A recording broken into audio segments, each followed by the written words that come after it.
한 기독교 연구기관에서 이런 설문조사를 했습니다. 당신은 왜 신앙생활을 하십니까? 이 질문을 던졌는데 가장 많은 응답에 뭐라고 응답을 했냐면은 마음의 평안을 얻기 위해서 신앙생활을 합니다. 사람들이 이렇게 응답을 했습니다. 우리도 좀 스스로에게 물어볼 수 있을 것 같습니다. 나는 왜 신앙생활을 하고 있을까? 나는 왜 예수님을 믿고 있을까? 하고 말입니다.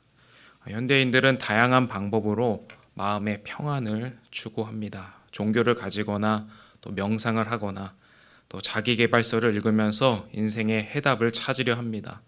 그렇게 지식과 깨달음을 통해서 자신과 또 세상을 이해하게 되면 마음이 평안해질 것이라 기대합니다. 그렇다면 성경도 마음의 평안만을 약속하고 있을까요? 물론 성경은 믿음 안에서 참된 평안을 약속합니다. 하지만 일시적인 그런 감정의 위로가 아니라 하나님이 완성하시는 영원한 샬롬을 약속한다는 점에서 그 차원이 완전히 다릅니다.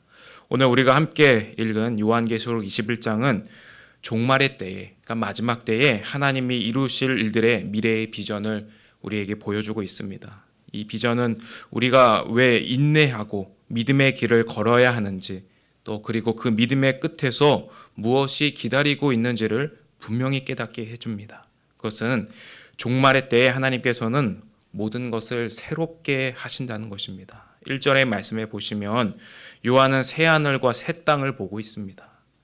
여기서 우리는 새하늘과 새 땅이라는 이 단어를 들었을 때 어떤 물리적인 공간의 변화를 상상하기 쉽습니다. 새로운 공간, 새로운 하늘에서 새로운 땅을 기대할지 모릅니다. 하지만 성경이 말하는 새하늘과 새 땅은 단순히 공간의 변화만이 아닙니다. 이는 이사야 65장에 이미 예언하고 있습니다. 그것은 다름 아니라 창조 질서 전체의 회복을 가리키고 있습니다. 이사야 65장 25절의 말씀을 보시면은 이리와 어린 양이 함께 먹을 것이며 사자가 소처럼 짚을 먹을 것이며 뱀은 흙을 양식으로 삼을 것이니 나의 성산에서는 해함도 없겠고 상함도 없으리라 여호와께서 말씀하시니라. 그러니까 하나님이 새롭게 창조하실 새 하늘 새 땅에서는 지금 우리가 경험하고 있는 현실과 전혀 다른 원리가 작동하고 있습니다. 오늘 말씀 21장 4절의 말씀에서도 모든 눈물을 그 눈에서 닦아주시니 다시는 사망이 없고 애통하는 것이나 곡하는 것이나 아픈 것이 다시 있지 아니하리니 처음 것들이 다 지나갔음이러라. 요한은 이렇게 증언합니다. 왜 인간은 눈물을 흘리고 죽음을 맞이해야 될까요? 어떤 이들은 인간의 삶이 생로병사가 자연스러운 것이라 말합니다. 하지만 성경은 이것이 당연한 게 아니라 우리가 하나님과의 관계에서 오는 참 복을 잃어버렸기 때문이라고 진단합니다. 아담의 타락 이후의 인류는 생명의 근원이신 하나님과 단절되었습니다. 그러나 이 둘째 아담으로 오신 예수 그리스도께서 우리가 잃어버린 그 복을 되찾아 주시기 위해 자신을 십자가에서 내어주셨습니다. 그렇다면 이 놀라운 약속을 받은 사람들은 누구일까요? 오늘 말씀에 보시면은 이기는 자에게 이 축복이 주어진다고 말합니다. 여기서 이기는 자는 믿음을 가지고 세상의 가치관과 방식을 이겨낸 사람들입니다. 또한 27절 말씀을 보시면은 이 새 예루살렘에 들어갈 수 있는 사람들은 오직 어린 양의 생명책에 기록된 자들뿐이다. 그렇게 성경은 증언합니다. 그러니까 우리는 이미 그리스도 안에서 하나님의 자녀가 되었습니다. 그러니까 우리의 노력이나 자격이 아니라 예수 그리스도를 믿는 그 믿음 때문에 우리의 신분이 하나님의 자녀로 변화되었습니다. 은혜의 선물입니다. 하지만 8절 말씀을 보시면 경고도 합니다. 그러나 두려워하는 자들과 믿지 아니하는 자들과 흉악한 자들과 살인자들과 음행하는 자들과 점술가들과 우상숭배자들과 거짓말하는 모든 자들은 불과 유황으로 타는 못에 던져지리니 이것이 둘째 사망이라. 그러니까 죄와 불의에 대하여 마지막 때에 하나님의 공의로운 심판이 예정되어 있습니다.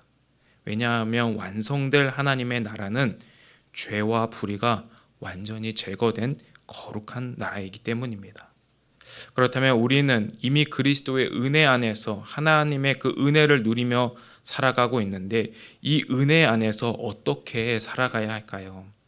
단순히 교회 생활에 열심을 내는 것을 넘어서 우리의 일상 전체가 하나님을 예배하고 또 그분의 뜻을 섬기는 자리가 되어야 합니다. 여러분, 이 말은 여러 가지를 포괄할 수 있습니다. 우리가 일하고 있는 직장과 일터에서, 또 가정과 내가 속해 있는 지역사회에서 만나는 이웃들에게 예수님을 믿는 사람은 어떻게 선택하고, 또 예수님을 믿는 사람들은 어떻게 생활 방식을 가지고, 예수님 믿는 사람들은 다른 사람을 어떻게 대하는가, 예수님 믿는 사람들은 돈을 어떻게 대하는가, 예수님 믿는 사람들은 다른 사람들의 아픔에 어떻게 공감하는가, 이렇게 여러 가지 측면에서 우리가 믿는 그 복음의 가치를 따라 살아가는 것으로 나타내고 다른 사람들에게 그 믿음을 보여줄 수 있어야 합니다.